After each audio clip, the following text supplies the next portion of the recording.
Hello friends, ഇന്ത്യയിൽ നിന്നുള്ള UPSC, SSC പോലുള്ള കോമ്പറ്റേറ്റീവ് എക്സാംസിലൊക്കെ കറണ്ട് അഫയേഴ്സിൻ്റെ ഒരു റെലവൻസ് കൂടി വരുന്നതായിട്ട് നമുക്ക് കാണാം.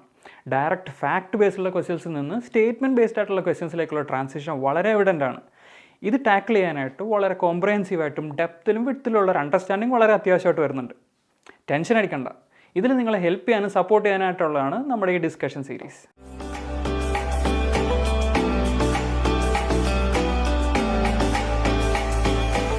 2023 ഇന്ത്യൻ പൊളിറ്റിയിൽ നടന്നിട്ടുള്ള മേജറായിട്ടുള്ള മറ്റൊരു ഡെവലപ്മെൻ്റ് ആയിരുന്നു appointments to the election commission of India. അതായത് ചീഫ് ഇലക്ഷൻ കമ്മീഷണറുടെയും ഇലക്ഷൻ കമ്മീഷണർമാരുടെയും അപ്പോയിൻമെൻറ്റുകളെ സംബന്ധിച്ചിട്ടുള്ളത്.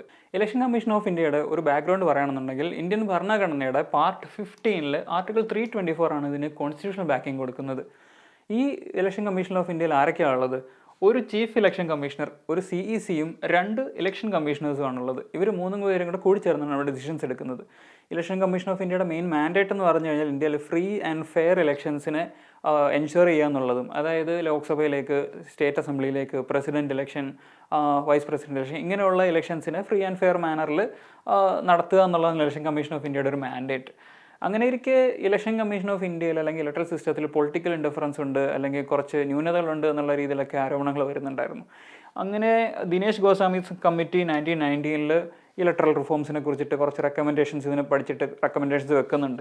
അതുപോലെ തന്നെ 2015 ലോ കമ്മീഷൻ്റെ 255 റിപ്പോർട്ടിലും ECIയിലേക്കുള്ള അപ്പോയിൻമെൻറ്റ്സിനെ കുറിച്ചിട്ടും ഇലക്ട്രൽ സിസ്റ്റം റിഫോം ചെയ്യുന്നതിനെ കുറിച്ചിട്ടുള്ള കുറച്ച് റെക്കമെൻഡേഷൻസ് ഉൾക്കൊള്ളിച്ചിട്ടുണ്ടായിരുന്നു. അങ്ങനെ 2023 തുടക്കത്തിൽ സുപ്രീം കോർട്ട് കോൺസ്റ്റിറ്റ്യൂഷനിലെ ആർട്ടിക്കിൾ 142 ബേസിസിൽ ഒരു ഡയറക്ഷൻ ഇറക്കുകയാണ്. എന്താണ് ഈ ആർട്ടിക്കിൾ 142 പ്രത്യേകത?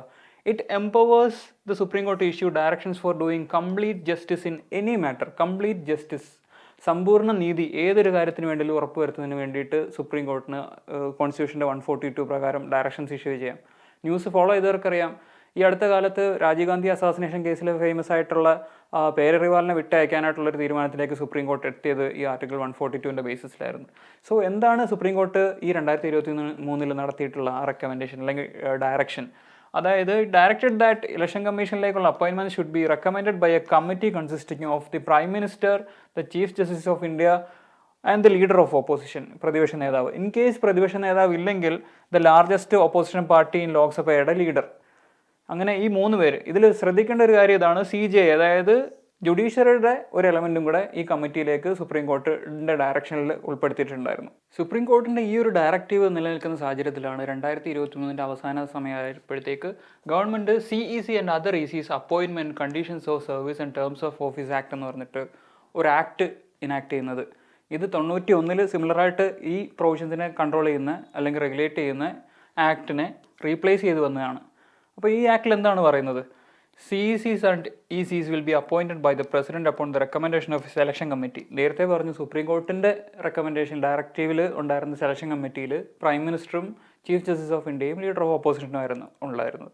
അപ്പം ഈ ആക്ടിൻ്റെ പ്രൊവിഷൻസിൽ എന്താണ് ഈ സെലക്ഷൻ കമ്മിറ്റിയിൽ ആരൊക്കെയാണ് മെമ്പേഴ്സ് എന്നുള്ള നമുക്ക് നോക്കാം. അങ്ങനെ ഗവൺമെൻറ് കൊണ്ടുവന്ന ഈ CEC ആൻഡ് ECs ആക്ട് 2023 പറഞ്ഞിട്ടുള്ള സെലക്ഷൻ കമ്മിറ്റിയിൽ ആരൊക്കെയാണ് മെമ്പേഴ്സ്? Prime minister, union cabinet minister and leader of opposition. നേരത്തേത്തുള്ള സുപ്രീം കോർട്ട് ഡയറക്റ്റീവിൽ ഇവിടെ ഉണ്ടായിരുന്നത് ചീഫ് ജസ്റ്റിസ് ഓഫ് ഇന്ത്യ ആണ്. അതായത് ജുഡീഷ്യറിയുടെ ആ ഒരു എലമെൻറ്റിനെ, റെപ്രസെൻറ്റേറ്റീവിനെ ഈ ഒരു ആക്ട് എടുത്ത് കളയുന്നുണ്ട്. പകരം ഒരു union cabinet minister nominated by the prime മിനിസ്റ്ററിനെയാണ് ഉൾക്കൊള്ളിച്ചിട്ടുള്ളത്.